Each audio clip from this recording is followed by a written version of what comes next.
Salut à tous, on se retrouve pour l'épisode 3195 du Zap Image. On commence aujourd'hui en ce mercredi 29 janvier avec des anniversaires.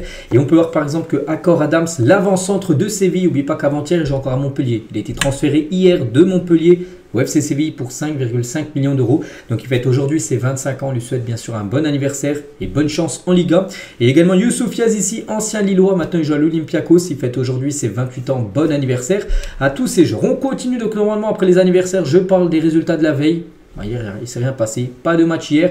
Donc on bascule du coup sur le programme de la journée. Et aujourd'hui, il y a beaucoup de football. Et la une du journal Équipe aujourd'hui, ça parle de cette soirée incroyable, hein, et soirée popcorn. Donc qui va gagner son ticket pour la phase finale de la Ligue des Champions? Le Paris Saint-Germain a besoin d'un match nul pour valider sa place au barrage, hein, et accompagner bien sûr Monaco, Lille et Brest, hein, dans la suite de cette campagne européenne. Parce que ce soir, c'est historique, c'est du jamais vu dans l'histoire de la Ligue des Champions que tous les matchs ont lieu tous en même temps, parce que normalement ça se joue le mardi et le mercredi, mais vu que là c'est un nouveau format de la Ligue des Champions, donc ce soir il y aura 18 matchs et qui commenceront tous à 21h. Donc ça va être exceptionnel bien sûr. Moi je pense que je vais regarder le multiplex, il y aura un but certainement toutes les minutes, voire toutes les 2 minutes, avec plus de 18 matchs en même temps. Ça va être fou, hein, ce soir, ce qui va se passer.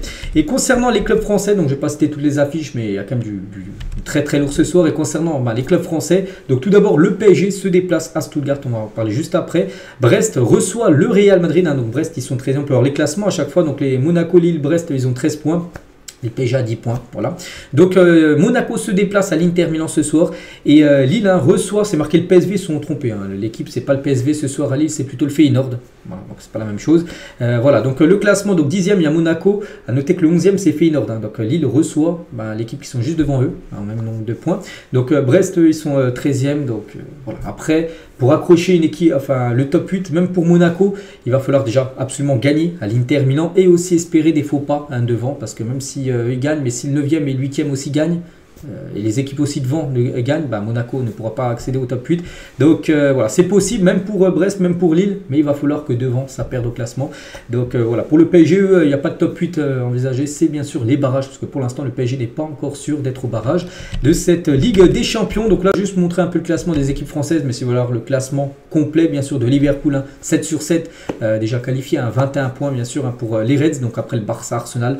Donc voilà, après là on passe de 16, 15 points, 14 points. Donc c'est pour ça que ce soir tout va se jouer, c'est pour ça que tous les matchs auront lieu en même temps, parce que par rapport au barrage, hein, ça peut beaucoup bouger, peut-être un but, ça changera l'équipe que tu affrontera en 16e de finale.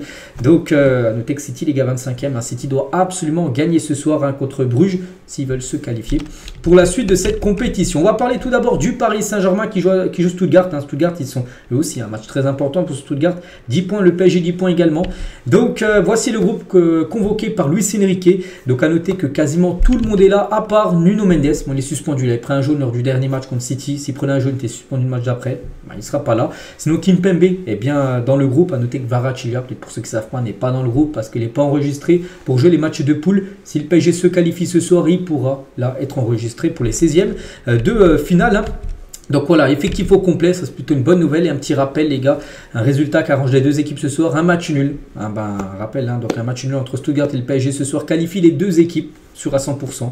Voilà, donc bon, après ça se peut que le PSG va aller en Allemagne ce soir pour gagner, mais voilà, un nul, hein, arrange bien sûr les deux équipes. Et le PSG a quand même 86% de chance de se qualifier ce soir et 14% de chance d'être éliminé. Donc s'il gagne, bien sûr qualifié, s'il annule, qualifié, et même s'il perd, le PSG a quand même plus de 40% quand même de chance quand même de se qualifier. Après tout dépend des résultats des équipes derrière. Voilà, donc après bien sûr le PSG, l'objectif c'est bien sûr de s'imposer. Luis Enrique en conférence de presse hier, hein, donc je suis aussi calme que pour chaque match de Ligue des Champions, ce qui veut dire que je ne suis pas calme, j'ai un niveau de tranquillité égal à 0. Je suis prêt pour cette compétition, pour ce format qui réserve beaucoup de surprises, et je suis prêt pour jouer contre un rival qui joue très bien au football, hein, Stuttgart. J'ai vu jouer, hein, cette saison Stuttgart au Real Madrid, ils avaient perdu au Real, mais ils avaient fait vraiment une très très belle partie, hein. Enrique sur la clé du match, il a dit, hein, je ne vais pas la donner pour pas que l'entraîneur de Stuttgart soit au courant. Et Enrique aux journalistes, hein, donc j'ai une opinion différente de la vôtre, hein, vous voyez tout à travers les résultats mais pas moi. Voilà. Quelques déclarations de sa part de Luis Enrique. Il y avait également Lucas Hernandez qui est en conférence de presse, qui peut peut-être potentiellement commencer titulaire ce soir vu que Nuno Mendes n'est pas là, poste de défenseur gauche, il sera peut-être aligné. Bon bref, il a parlé déjà de City la semaine dernière, donc c'est un match très important, mais on n'a rien fait, on n'est pas qualifié. Donc si aujourd'hui, enfin demain c'est un match encore plus important, aussi important que la semaine dernière, hein. Donc si on perd par exemple ce soir contre Stuttgart et si élimination, Donc tout le monde aura oublié bien sûr la semaine dernière ce qui s'est passé avec le match contre City, c'est vrai. Ça sera le scénario catastrophe.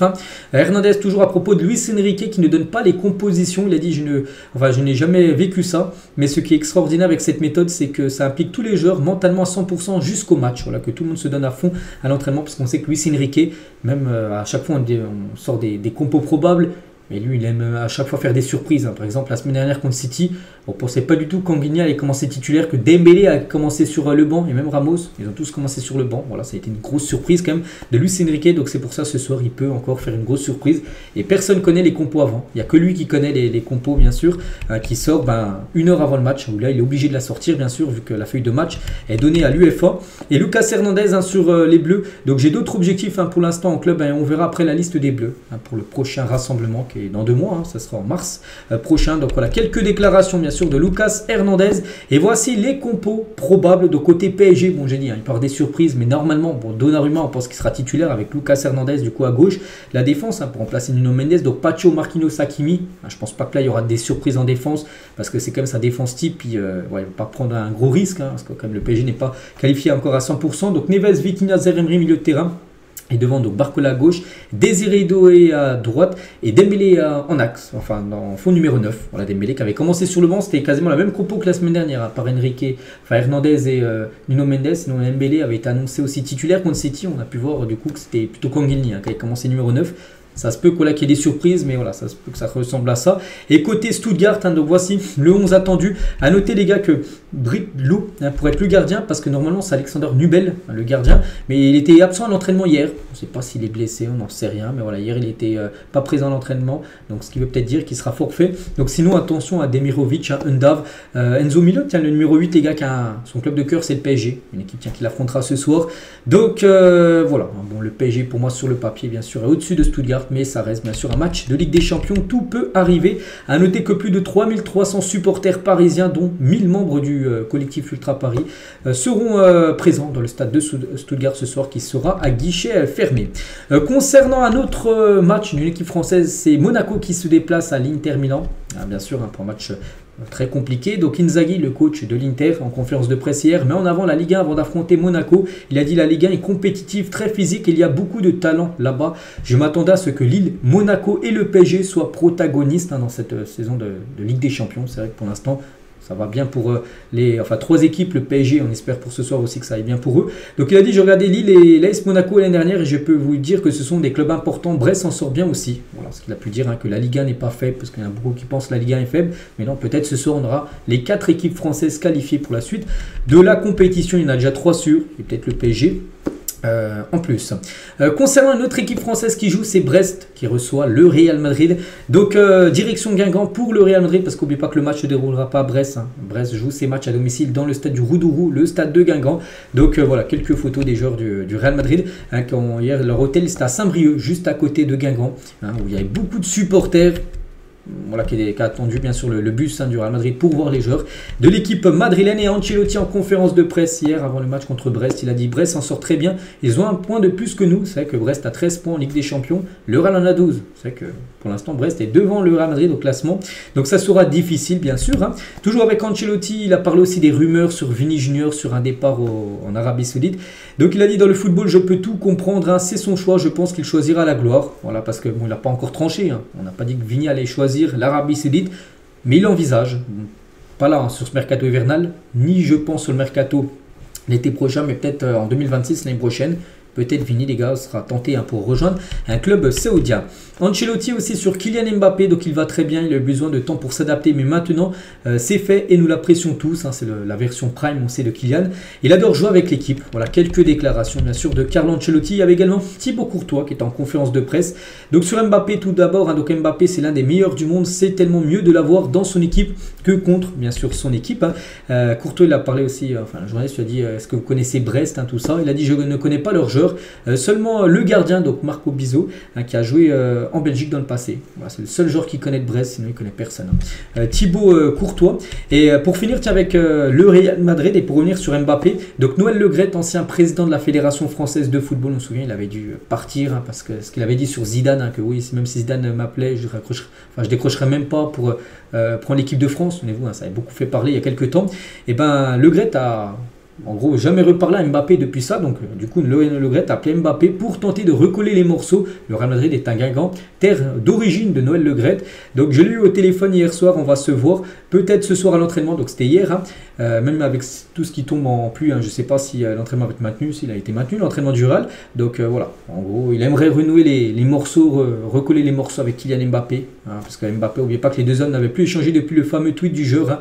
Zidane, c'est la France. On ne manque pas de respect à la légende comme ça. Il a marqué ça sur Twitter, Mbappé, pour envoyer de la force à Zidane. Hein, quand Noël Le Gret, bien sûr, l'avait critiqué. N'oubliez pas qu'après ça, hein, Noël Le Gret avait été dû partir. Maintenant, c'est Philippe Diallo, hein, le président de la FFF. Bref, on va parler d'une autre équipe française. C'est l'équipe de Lille. Hein. J'ai déjà parlé de Monaco, du PSG, bien sûr de Brest et Lille aussi ce soir contre le Feyenoord. Hein, et 53 supporters du Feyenoord repoussés par les autorités françaises. Hein, 8 individus en possession d'engins pyrotechniques ont été arrêtés et placés en garde à vue parce que ce soir, le match est classé à très haut risque hein, sur l'échelle des débordements, tout ça, hein, par rapport aux supporters lillois et aux supporters du Feyenoord. Hein, c'est pas loin, hein, Lille et Rotterdam, les gars, c'est dans le nord de la France et Pays-Bas, c'est pas loin. Donc c'est pour ça, hein, pour éviter tout débordement, et ben, il y a déjà pas mal de supporters du Feyenoord hein, qui ont été repoussés. Je crois qu'ils n'ont pas le droit en plus de venir hein, ce soir dans le stade de Lille, les supporters néerlandais. On continue avec d'autres équipes. Il y a l'équipe de Liverpool, hein, je ne sais même plus je compte qui Liverpool, je me souviens plus du programme pour eux, mais voilà, pour eux ce soir, hein, c'est un match, les gars. Rotation énorme hein. Et pendant ce temps Liverpool peut se permettre de faire reposer ses joueurs pour la dernière journée de Ligue des Champions. Ils sont premiers, 7 victoires sur 7, même s'ils perdent ce soir, au pire s'il peut peut-être se faire dépasser par le Barça, qui peuvent les dépasser si le Barça gagne contre l'Atalanta. Mais Baker, Arnold, Van Dijk, il n'y a pas Salah, il n'y a ni Jota, il n'y a ni Gomez, il n'y a ni Luis Diaz, ni McAllister, ni Szoboszlai. En gros tous ces joueurs sont pas là, ils vont juste se reposer. Donc le groupe, hein, regardez, bon, il y a quand même quelques cadres, hein, bon, peut-être avec Robertson, Cody Gakpo, Chiesa, peut-être qu'il aura du temps de jeu, voilà, mais sinon c'est une équipe vraiment très remaniée, c'est l'équipe B quasiment de Liverpool qui va être alignée ce soir pour cette rencontre. Du côté tiens, du FC Barcelone ce soir, le Barça reçoit l'Atalanta Bergame et Lookman, tiens, ça c'est un coup dur hein, pour l'Atalanta parce que c'est blessé à l'entraînement hier matin. Le match est ce soir et normalement il sera pas là, j'ai pas vu encore que c'était officiel, mais normalement s'il n'y a pas de Lookman, c'est parce que c'est blessé hier à l'entraînement. Donc ça c'est un gros coup dur bien sûr pour l'équipe italienne. Concernant City, hein, City on a parlé de la situation tout à l'heure au classement, hein, très mal en point. Et City, hein, bon, ils peuvent encore se qualifier, mais voilà, il va falloir gagner contre Bruges. Et 64% de chances de se qualifier pour eux, 36% de chances quand même d'éliminer dès les phases de poule. Hein, ce serait une catastrophe pour l'équipe de Manchester City. Donc on verra, ils doivent prendre les 3 points ce soir contre Club Bruges. On continue avec un ex-joueur maintenant de City, hein, c'est Kyle Walker. Bon, là on a fait le tour hein, sur la Ligue des Champions, on reviendra demain avec tous les matchs, hein. Demain il y aura beaucoup de choses à parler à niveau résultat, mais on revient nous sur Kyle Walker, sur son arrivée à l'AC Milan. Si je n'étais pas allé dans un grand club, je pense que, je ne pense pas que je l'aurais fait, hein. C'était vraiment, il voulait quitter City, c'est pour aller dans un top club. Milan c'est un top club bien évidemment, je pense que je serais resté en première ligue à Manchester City, que j'aurais poursuivi ma carrière, hein. Voilà, s'il n'y aurait pas une grosse équipe qui aurait voulu de lui. Mais lorsqu'un club comme celui-ci vient frapper à votre porte, donc Milan, je pense qu'il n'y a que certains clubs dans le monde auxquels vous ne pouvez pas dire non. C'était l'opportunité que je voulais. Voilà en gros pourquoi il n'a pas pu dire non à un club comme l'AC Milan. On va parler de Neymar les gars, le message d'adieu de Neymar à Al Hilal hier jeudi, hein, c'est officiel. Il y a eu le communiqué du club de Al Hilal pour dire que Neymar a résilié son contrat. 1 an et demi après son arrivée, et Neymar a mis ce message à tout le monde à Al Hilal, aux supporters, merci. J'ai donné tout ce que j'avais pour jouer et j'aurais aimé vivre de meilleurs moments sur le terrain ensemble. À l'Arabie Saoudite, merci de m'avoir donné à moi, à ma famille, un nouveau chez nous et de nouvelles expériences. Aujourd'hui je connais la véritable Arabie Saoudite et j'ai des amis pour la vie. J'ai toujours ressenti votre amour et votre passion pour le jeu. Je suivrai votre parcours à venir en tant que club et en tant que pays jusqu'en 2034, hein, où il y aura la Coupe du Monde en Arabie Saoudite. Votre avenir sera incroyable, des choses incroyables arrivent et je vous soutiendrai toujours. Voilà en gros le message d'adieu de Neymar sur son compte par exemple Instagram, hein, pour son départ, hein, de l'équipe de Al Hilal. Et c'est que Neymar les gars, si on fait le bilan, hein, c'est quand même pas fou, hein. Donc arrivant en star, hein, il avait été présenté devant 60 000 supporters, enfin personnes qui étaient présentes dans le stade de Al Hilal lors de sa présentation. Donc depuis, il aura joué seulement 7 matchs en 1 an et demi. Ça fait très peu. Donc 53 comptes manqués, 7 matchs joués, 50 matchs loupés. On peut voir que le ratio n'est pas du tout bon, hein. Donc un but et 3 passes D, voilà, pour en 7 matchs joués. Donc voilà, ça ne correspond pas à l'histoire d'un joueur de son niveau, hein. Donc il a passé 95% de son temps dans la salle de soins du club d'Al Hilal en raison de sa blessure au ligament croisé. Des matchs dont on se souvient à peine, hein. Un transfert historique mais un échec total. Voilà, du côté, voilà ce qu'on retient de Neymar du côté de l'équipe de Al Hilal. Et c'est que Neymar, n'oubliez pas que le PSG quand même a laissé la performance de l'avoir vendu 90 millions d'euros lors de l'été 2023 à Al Hilal. Alors qu'il a joué seulement 7 matchs après. Imaginez, le PSG l'aurait gardé. Il aurait joué peut-être ces 7 matchs-là, mais le PSG aurait continué à lui payer ses plus de 2 ou 3 millions d'euros par mois qu'il touchait, bien sûr, du côté de Paris. Paris a fait quand même une très bonne chose de l'avoir vendu, surtout qu'on sait après qu'il a très peu joué. Et du coup, le montant de transfert Neymar à Al Hilal s'élevait à 97 millions de dollars. Donc en euros, ça fait 90 millions. Donc du coup, chaque match, en gros, ça a coûté au club de Al Hilal 10 millions. En gros, quand il joue un match, c'est à peu près 10 millions d'euros juste pour voir Neymar. Donc voilà, ça a été un gouffre financier bien sûr pour le club. Donc du coup actuellement il est libre et qu'est-ce qu'il va faire? On a un peu parlé hier, il va retourner à Santos. C'est pas encore officiel, ça pourrait être aujourd'hui voire demain. Voilà, donc le président de Santos confirme le retour de Neymar à Santos. Voilà, déjà le président de Santos dit qu'il va revenir, mais pour l'instant l'officialisation, que ça soit 100% officiel, ça n'a toujours pas été fait, mais ça va être fait là dans les futures heures. Donc il ne manque plus que l'officialisation d'après Fabrizio Romano. Et le projet en gros de Neymar, ce ne serait pas de rester éternellement du côté de Santos, ce serait de signer 6 mois jusqu'à l'été prochain. Et dès l'été prochain, en juin, juillet, août, revenir en Europe. Voilà. Il devrait finir la saison avec son ancien club pour se remettre en forme. Et il veut revenir en Europe dès cet été. Voilà, après, je ne sais pas dans quelle équipe, j'en sais rien. Une équipe peut-être qui voudra de Neymar, après il faut voir. Imaginez là s'il fait 6 mois plein. Peut-être qu'il y aura des équipes intéressées, mais si par exemple il se blesse encore pas mal de fois, je vois aucune équipe européenne, les gars, qui va vouloir tenter le coup Neymar, surtout si Neymar demande un salaire XXL. Voilà, mais le projet c'est pour lui de revenir en Europe dès l'été prochain. Neymar. On va parler d'un autre ami, d'un ami de Neymar, c'est Léo Messi, et lui il veut revenir à Barcelone. Attention, j'ai pas dit le FC Barcelone, il veut revenir à Barcelone. Donc selon Relevo, la Pulga envisage de retourner vivre en Catalogne avec sa famille. Il pourrait donc ne pas prolonger à l'Inter Miami cet été. Donc le Barça n'est pas mentionné dans l'article, j'ai pas dit qu'il allait revenir jouer au FC Barcelone, mais peut-être voilà, qu'il pourrait revenir à Barcelone. Je sais pas, arrêt de carrière, on n'en sait rien. Et voilà, parce qu'il y a sa famille qui est à Barcelone, encore une maison. Il a sa villa bien sûr à Barcelone qu'il n'a pas vendue, Messi qui vient de temps en temps et il veut retourner vivre tout simplement dans cette ville. Et même Beckham, les gars, l'a dit. Beckham, c'est le président de l'Inter Miami, il a dit, Léo m'a dit qu'il pensait, qu'il ne pensait qu'à vivre près du Camp Nou, donc à Barcelone. Il n'y a aucun joueur qui aime Barcelone autant que lui. Donc voilà, concernant Messi, on ne sait pas s'il va rester ou non du côté de l'Inter Miami dans le futur. On continue avec toute autre chose. On va parler de la Bundesliga et officiel. La Bundesliga va tester dès ce week-end les annonces vocales pour les décisions arbitrales de la VAR. L'objectif est de créer de la transparence et de la compréhension. Et ça, c'est une très bonne nouvelle. Quand il y a l'arbitre qui parle avec la VAR, normalement à la télé, nous on n'entend rien. Et en Allemagne, là, on pourra entendre à la télé ce qui va se dire. Et enfin, à la télé aussi dans le stade. Ça, ça déteste au début. Et si c'est concluant, après, ça sera définitif. On espère que dans des gros championnats, en première ligue, tout ça, même la Ligue 1, qu'on voit ce dispositif aussi se mettre en place dans le futur. Et toujours en Bundesliga, mais la Bundesliga 2. J'avais parlé il y a quelques jours et c'est vrai que le match, le match entre c'était qui Hertha Berlin et Hambourg, 71 500 supporters, 71 000 pour un match de deuxième division. C'est tout simplement du jamais vu en deuxième division. Et l'équipe visiteuse Hambourg, voilà, il y avait plus de 20 000 personnes, 20 000 supporters de l'équipe extérieure qui ont fait le voyage à Hertha Berlin pour cette rencontre. Donc voilà, avec un stade bondé bien sûr pour une deuxième division. On continue, on va parler de la gardienne du FC Barcelone. Donc dimanche dernier, il y avait la Super Coupe d'Espagne, Barça-Real, donc il y a eu 5-0 pour le Barça féminin, 16 victoires d'affilée du FC Barcelone sur le Real Madrid féminin. Donc elle n'a rien eu à faire, 5-0, regardez, elle a les bras croisés au milieu de terrain, elle marchait, regardez par terre. Elle n'a pratiquement rien eu à faire du match et son équipe s'est imposée en faisant une manita. On continuera à parler des équipes qui n'ont toujours pas perdu, ont moins perdu dans les 5 gros championnats européens. Et bien il y a le PSG qui est actuellement l'équipe 0 défaite. C'est vrai que le PSG en Ligue 1 c'est jamais arrivé qu'une équipe fasse une saison entière sans perdre. Bon, je n'ai pas dit que le PSG allait le faire, mais pour l'instant ils sont déjà plus de la moitié des matchs joués sans perdre. Donc l'Inter une défaite. Bon, après on peut avoir la Juve qui était aussi à 0. Ils ont perdu le week-end dernier contre Naples. Voilà, donc le PSG, pour l'instant, il est toujours la seule équipe invaincue. Dans les gros championnats en Europe, 19 matchs joués, 14 victoires et 5 matchs nuls, dont 2 quand même contre Reims. Un match aller, match retour, ils ont fait nul. Le Paris Saint-Germain. Javier Tebas, président de la Liga, donc les insultes racistes contre Balda Retafe. On avait parlé il y a une quinzaine de jours, là, il y a un match, Barça Retafe, il y a eu des problèmes racistes. Il a dit qu'il n'y a que Baldé qui les a entendus. Voilà, comme la déclaration folle quand même de Javier Tebas. Voilà, c'est quand même fou de dire ça alors qu'il est quand même président du championnat espagnol. Il y a eu souvent des problèmes en Espagne par rapport à des propos racistes. Et toujours avec Baldé, donc là rien à voir avec Tebas juste avant, mais hier il était en conférence de presse avant le match ce soir contre l'Atalanta. Il a parlé d'Neymar, il a dit après Messi et Ronaldo c'est le meilleur joueur de notre génération. Donc il s'agit bien sûr du Brésilien, Neymar, à l'époque, parce que maintenant les gars Neymar ça vaut plus grand chose. Le défenseur de Valladolid, Luis Pérez, a Kylian Mbappé durant le match face au Real Madrid. Mbappé a marqué un triplé lors du match. Tu es fou, tu es un tueur en gros. Et c'est vrai qu'il a fait très mal à cette équipe de Valladolid avec le triplé.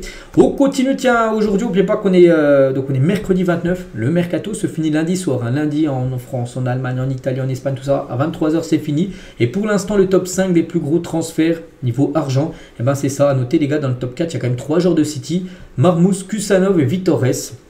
Voilà, donc il y a Kvaratskhelia également la deuxième position. Voilà, City a quand même beaucoup investi. Et là, on va rentrer dans les jours du mercato. Vous savez ce qui se passe à chaque fois. C'est là où il se passe le plus de... Pas de mercato, en gros, plus de transferts. Donc là, on va arriver bientôt sur la date limite. Tiens, quelques infos aujourd'hui, même pas mal. Et on commence tout d'abord avec Lilian Brassier. Un club allemand a fait une offre pour Lilian Brassier. Le nom du club n'a pas été révélé, mais le cherche toujours à s'en séparer. Voilà, donc Brassier devrait partir de l'Olympique de Marseille avant lundi prochain. Concernant Casemiro, joueur de Manchester United, l'un des plus gros salaires à Manchester, quand il a quitté le Real pour arriver à Manchester. Il avait vraiment touché un énorme salaire. Bref, il faut maintenant le vendre parce que là, c'est l'ombre de lui-même maintenant à Manchester. Et l'AS Roma, les gars, pense à Casemiro. Il viendrait pour compenser un possible départ de Leandro Paredes qui pourrait quitter Rome. Concernant Hakim Ziyech, donc direction les Émirats Arabes Unis et l'équipe d'Al Nasser, pas l'Al Nasser de Cristiano Ronaldo en Arabie Saoudite. Il y a Al Nasser en plus qui s'écrit avec un R, parce que l'autre Al Nasser, je crois que c'est avec 2 R, c'est de CR7, ou je sais plus c'est avec combien de R. Bon, bref, on regardera tout à l'heure parce qu'il y a un joueur qui va être transféré à Nasser, bref. Donc lui il va partir aux Émirats Arabes Unis, voilà, Hakim Ziyech. Le Galatasaray est prêt à faciliter son départ rapidement. Voilà, donc concernant Ziyech, un départ du Galatasaray, peut-être dans la journée, voire demain. Inigo Martinez, lui, va prolonger d'1 an au FC Barcelone. Il est en fin de contrat en fin de saison et le club veut le récompenser pour ses performances. Donc, nouveau contrat normalement qui va signer jusqu'au 30 juin 2026. Victor Boniface est absent à l'entraînement avec Leverkusen. Hier, il y avait entraînement avant le match ce soir de Leverkusen. Donc, l'attaquant d'Al Nasser, donc c'est avec 2 S, voilà, parce que je cherchais, voilà, Al Nasser, c'est bien avec 2 S. Le Al Nasser d'Arabie Saoudite où joue Cristiano Ronaldo, il va s'engager dans cette équipe-là. Victor Boniface donc va rejoindre Al Nasser. Un accord total a été trouvé entre le Bayer Leverkusen pour un transfert supérieur à 60 millions d'euros. L'attaquant qui a déjà passé sa visite médicale, pour dire que c'est bien avancé le transfert, percevra un salaire net de 15 millions d'euros par saison. C'est quasiment le triple que ce qui touche du côté du Bayer Leverkusen. Donc voilà, n'oubliez pas qu'Al Nasser, les gars, Talisca, hier on en a parlé, il a rejoint le Fenerbahçe, donc il y a un attaquant moins, c'est pour ça qu'il faut trouver son remplaçant, et ça pourrait être Victor Boniface, et ça pourrait être officiel très prochainement. Il n'aurait pas joué ce soir le match du Bayer Leverkusen en Champions League. Un autre joueur également ciblé, peut-être Al Nasser va faire 2 joueurs, peut-être Victor Boniface, ou lui c'est quasiment fait, aussi peut-être John Duran, est proche aussi de rejoindre l'Arabie Saoudite. Aston Villa serait en passe d'accepter une offre supérieure à 70 millions d'euros d'Al Nasser. Le joueur a déjà d'accord contractuellement avec le club saoudien. Voilà, imaginez les gars, Ronaldo avec Boniface et peut-être John Duran en attaque du côté de l'équipe saoudienne. Ryan Cherki est la priorité de l'Atalanta Bergame cet hiver. Comme je dis, il reste encore quelques jours là de mercato, encore 5 jours. Et il va se passer des choses et pourquoi pas un Ryan Cherki du côté de l'Italie. Bon, ce serait un coup dur quand même pour Lyon de le perdre, je pense. Enfin, moi j'espère pour lui qu'il restera jusqu'à la fin de la saison à Lyon. L'OM veut tenter le coup de Giovanni Simone. Donc des premiers contacts ont été établis avec Naples pour un prêt de 6 mois avec option d'achat qui deviendrait obligatoire sous certaines conditions. Voilà, concernant ce joueur de Naples, il pourrait peut-être filer à Marseille. Concernant un joueur qui était très proche de Monaco, c'est Dina Ebembe, qui va quitter Francfort. Mais le problème, c'est qu'il était proche de Monaco, mais il a raté sa visite médicale à Monaco. Donc un problème au mollet a été détecté. Voilà, donc du coup, l'ancien Parisien ne signera donc pas dans le club de la Principauté. N'oubliez pas qu'il avait le choix entre Monaco et Marseille. Il a hésité. Du coup, il est parti à Monaco. Bon, du coup, il n'ira pas. Et peut-être Marseille va essayer de le faire venir, du coup, il passait sa visite médicale, mais bon, si elle a échoué à Monaco, on pense qu'elle va échouer aussi à Marseille. Donc voilà, concernant l'ancien Parisien. Tiens, toujours pour revenir sur l'OM, Paul Lopez pourrait rapporter 4,8 millions d'euros à l'Olympique de Marseille, lui où il devait partir, on se souvient à Lens, même c'était officiel, puis du coup, non, parce qu'en gros, Girona, où il est prêt actuellement, voulait le conserver, du coup, ça s'est pas fait. Et ben l'Espagnol a les chances de signer au Mexique, au Toluca, voilà, qui serait très intéressé pour l'avoir. Pas encore d'accord, mais un véritable intérêt du club mexicain pour Paul Lopez. Lopez et ça rapporterait quasiment 5 millions d'euros à Marseille. Evan Ferguson pourrait rejoindre West Ham en prêt. Les Meurs sont désormais en pole position pour accueillir le joueur pisté, aussi pisté par l'Olympique de Marseille. Ferguson, monsieur, j'en ai parlé hier, cet Irlandais qui joue peu comme du côté de Brighton. Et ben West Ham serait aussi très intéressé pour l'avoir. Touché par le départ de Pierre Sage, Matic ouvre la porte à un départ de Lyon. Le Serbe est désormais prêt à partir dans les derniers jours du mercato. Parce que quand il arrive à Lyon, c'est Pierre Sage qui l'a fait venir, il le voulait. Il est arrivé, et puis là vraiment, il a très mal pris les gars. En gros, que Pierre Sage se fasse virer de l'Olympique Lyonnais. Et du coup, lui veut partir. Voilà, Matic. Et pour revenir sur Pierre Sage, parce que hier on avait parlé, mais c'était pas encore officiel. Cette fois-ci, voilà, c'est bien le cas. Officiel, Pierre Sage est bien renvoyé de l'Olympique Lyonnais. John Textor a réagi. Pourquoi en gros il a viré Pierre Sage, qui faisait pourtant du bon boulot malgré que Lyon restait sur 5 matchs d'affilée sans victoire. Donc à propos de Pierre Sage devant les joueurs de l'OL, donc il a dit ce n'était pas un coach et j'en ai fait un entraîneur. Voilà déjà. Le président américain a rajouté que Pierre Sage allait désormais faire carrière en tant que coach grâce à cette expérience, parce qu'avant en gros c'était pas un entraîneur, de base il devait juste être entraîneur intérim, et en gros vu que ça se passait bien, du coup Lyon l'avait prolongé, du coup c'est pour ça qu'il est devenu entraîneur de Lyon, et en gros il dit que voilà, de base c'était pas un coach et j'en ai fait un entraîneur, donc il peut être content en gros de ça, enfin c'est ce qu'il a dit John Textor, donc il n'a pas seulement aussi viré Pierre Sage pour ses résultats, c'est aussi parce qu'il ne l'écoutait pas assez. Il a joué avec une défense à 3 contre son avis, refusait de faire jouer Zaha, Adrielson et d'autres recrues bancal on peut dire, dans Zaha il est parti à Charlotte FC, Adrielson maintenant il est parti je crois, je sais plus où il est parti en Belgique je crois, en Anderlecht. Voilà, donc concernant, en gros il voulait qu'il fasse jouer des joueurs mais Pierre Sage ne voulait pas, et ça c'est pas passé aussi pour John Textor. Et John Textor il confirme comme la venue de Paulo Fonseca qui va devenir le nouveau coach de Lyon. Donc sauf imprévu, oui, Paulo sera notre prochain entraîneur. Il lui reste quelques petites choses à régler avec l'AC Milan, de son ancien club, pour après bien sûr signer du côté de Lyon. Donc là pour le match demain, parce que Lyon joue demain un match d'Europa League, on ne sait pas qui sera sur le banc.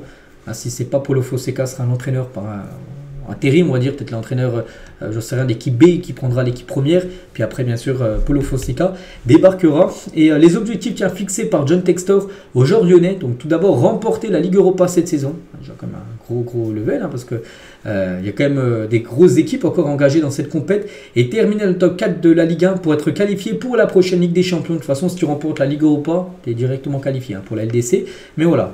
Parce que pour moi le plus dur quand même reste remporter la Ligue Europa, parce que finir dans le top 4 c'est jouable quand même pour l'Olympique Lyonnais, enfin top 4 bien sûr de la Ligue 1.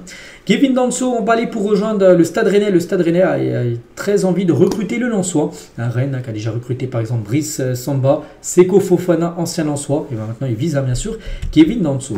West Ham est intéressé par Angel Gomez selon le journal L'Équipe, selon Télégraphe. Tottenham veut le recruter dès cet hiver.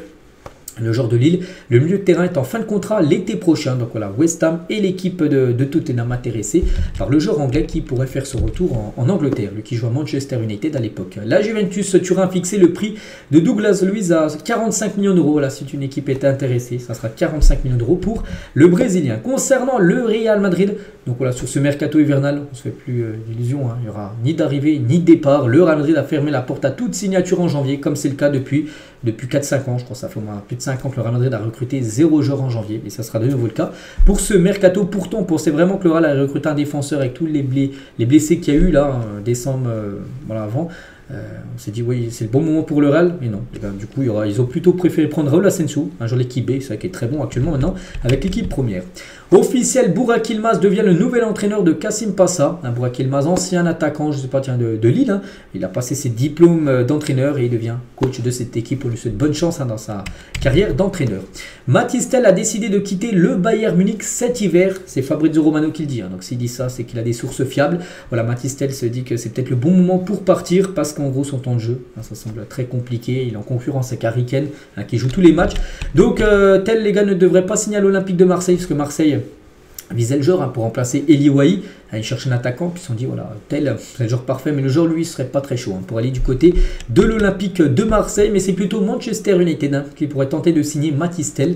Un départ de Garnacho, Marcus Rashford est cependant nécessaire. Il faudrait déjà vendre un de ces deux joueurs là pour faire venir la pépite française. J'ai vu que Chelsea aussi, comme d'habitude Chelsea qui est sur tous les jeunes joueurs est également intéressé.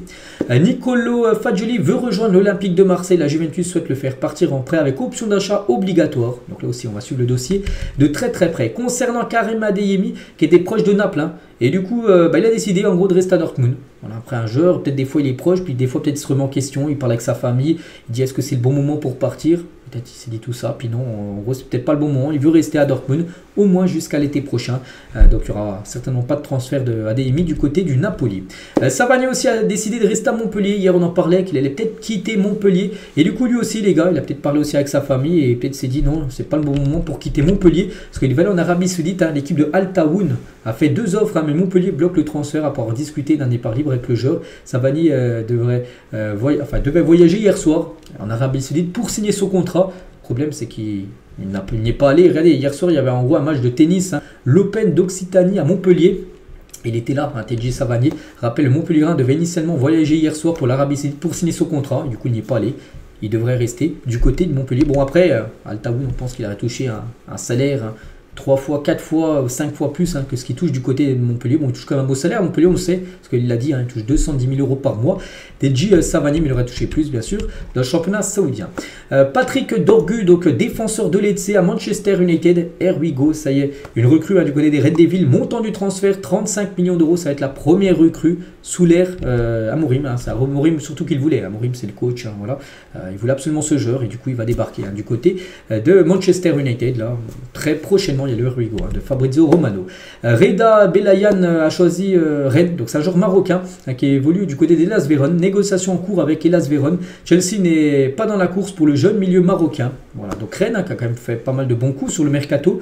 Furiachi, Akido, Seko Fofana, Brice Samba. Il y a d'autres joueurs, hein, Kevin Danso, hein, qu'on va peut-être parler tout à l'heure aussi. Ce joueur-là, c'est que Rennes, hein, quand on les voit au classement, ils ont besoin de renfort, hein, pour redresser la barre. Como continue son mercato. Hein, Como qui a déjà recruté 4 signatures officielles depuis le début du mercato. Et Jonathan Iconé arrive en prêt. Payant de 1 million d'euros avec option d'achat situé à 8 millions d'euros plus 1 million de bonus. Voilà, il connaît, qui était pisté également par le Paris FC. Hein, on a parlé il y a quelques jours. Mais du coup, non, il préfère rester comme en première division parce que le Paris FC c'est une deuxième division.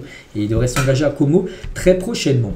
Le Shakhtar propose 15 millions d'euros pour Luis Guilherme. Donc de plus en plus de clubs sont intéressés par le Brésilien de West Ham. Donc là aussi, on va suivre le dossier de très près. De nouveaux contacts positifs ont lieu entre Marseille et la Roma pour Nicolo Zaleski. Donc demain est un jour important pour ce dossier. Voilà, concernant ce joueur polonais de l'AS Roma qui pourrait filer du côté de l'Olympique de Marseille. Tiens, un transfert officiel, c'est Irving Cardona fait son retour à Saint-Etienne en prêt avec option d'achat. Il a déjà été prêté l'année dernière de janvier jusqu'à la fin de saison avec Saint-Etienne. Il a été prêté 6 mois. Donc là, il est retourné en Allemagne. Je ne sais plus, il joue dans quelle équipe allemande. Donc il a très peu joué. Hein. Donc de août jusqu'à fin décembre. Puis là, du coup, il est de nouveau prêté à Saint-Etienne où ça avait été une réussite l'année dernière. Dusan Vlahovic ne prolongera pas la Juventus Turin et devrait partir cet été. Quel club devrait tenter le coup, peut-être cet été ou peut-être même cet hiver. Hein. Donc la Juve veut vendre Dusan Vlahovic dès cet hiver. Voilà, ça peut être là ou l'été prochain. Le joueur ne rentre plus dans les plans de Mota et son salaire passe à 12 millions d'euros la saison prochaine contre 10,5 millions actuellement. Ça, c'est un problème. Hein. Parce qu'il ne rentre pas dans les plans du coach et son salaire va augmenter parce que quand il avait signé son contrat, c'était un salaire progressif. Il gagnait de plus en plus chaque année et du coup, voilà, pour la Juve, il va falloir le vendre. Sinon, c'est 12 millions d'euros qu'ils vont devoir payer. Un joueur, bien sûr, qui ne rentre plus dans les plans du coach. N'oubliez pas que Kolo Muani est arrivé à la Juve pour concurrencer, on peut dire, Dusan Vlahovic. Hugo Ekitike et le PSG, ça continue, hein, donc auteur d'une super saison. Hugo Ekitike reste attaché au PSG malgré une fin d'aventure compliquée. Hein. Bon, après, il est en concurrence avec Messi, Mbappé et Neymar. Hein, il joue très peu, c'était compliqué d'évoluer avec le trio à l'époque du côté de Paris. Mais lui, les gars, il est toujours à fond derrière le PSG. Hein. Il suit toujours les matchs, il n'écarterait pas un retour si l'occasion se présentait. Si le PSG voulait le faire revenir, n'oubliez pas qu'il appartient plus du tout au PSG. Hein. C'est même pas un prêt, là, c'est un... Il appartient à Francfort 100%, mais si le PSG dans le futur voulait le faire revenir, il reviendrait. Luis Enrique, qui a souvent fait ses éloges en privé, entretient toujours une bonne relation avec lui. Bon, après, est-ce que c'est une bonne nouvelle? J'en sais rien. Il est déjà venu, ça a été un flop. Voilà, bon, ça a été compliqué, hein, comme j'ai dit, avec la concurrence. Voilà, on verra, parce que le mercato, on sait que tout peut arriver. On va parler de ce joueur expulsé samedi dernier contre Wolverhampton lors de la victoire 1-0 d'Arsenal. Ils ont joué avec un joueur en moins, mais ils ont gagné le match. Donc Miles Lewis Skelly avait été suspendu pour 3 matchs. Il a pris 3 matchs de suspension. Du coup, Arsenal a fait appel et du coup, la suspension a été levée. Il sera suspendu aucun match. Hein, je ne sais plus, il avait fait un croche-pied, je ne sais plus, à un joueur, mais... sans faire trop exprès et du coup en gros il ne prend pas 3 matchs, il sera disponible dès ce week-end pour le prochain match des Gunners. Sonny Anderson sur Mbappé, donc il est au niveau de Karim Benzema et Cristiano Ronaldo à l'époque quand il était au Real. Voilà ce que peut dire l'ancien attaquant de Lyon sur Mbappé. Et même Carvajal, les gars, pour Carvajal, Mbappé, le meilleur joueur du monde, c'est clairement un leader, c'est l'un des meilleurs joueurs du monde, voire même le meilleur. Il s'est parfaitement adapté dès le premier jour, c'est un garçon formidable, il fait partie de nous. On a l'impression qu'il est ici depuis 5 ou 6 ans, donc voilà ce qu'il a pu dire Carvajal sur Kylian Mbappé. Et on finit aujourd'hui avec le Real Madrid, avec cette photo les gars. Donc le Real en 2015, 10 Ligues des Champions, 2024, 15 Ligues des Champions, donc 5 Ligues des Champions remportées. Mais si on regarde le Barça et l'Atlético, 2015 et 2024, ça n'a pas bougé pour le Barça 5 et l'Atlético toujours à 0. Champions League, il y a seulement le Real qui a raflé quand même pas mal de Ligue des Champions en l'espace de 10 ans. Donc voilà les gars ce qu'il y a à dire aujourd'hui. J'espère que ça vous a plu. On se retrouve demain. Demain les gars, gros Eddy. Je pense avec 18 matchs ce soir à parler. Ça va être très très long, je pense. Il y aura beaucoup de choses à dire. Et moi, je vous souhaite une très bonne journée foot, parce que je pense que ce soir, beaucoup vont regarder le match. Je vous conseille de regarder multiplex, les gars, c'est comme historique. Même si moi, là, j'aurais bien voulu regarder le PSG à Stuttgart. Je pense que je vais regarder tous les matchs en même temps. Enfin, le multiplex, ça sera sur Canal+. Allez, bonne journée à vous et à demain.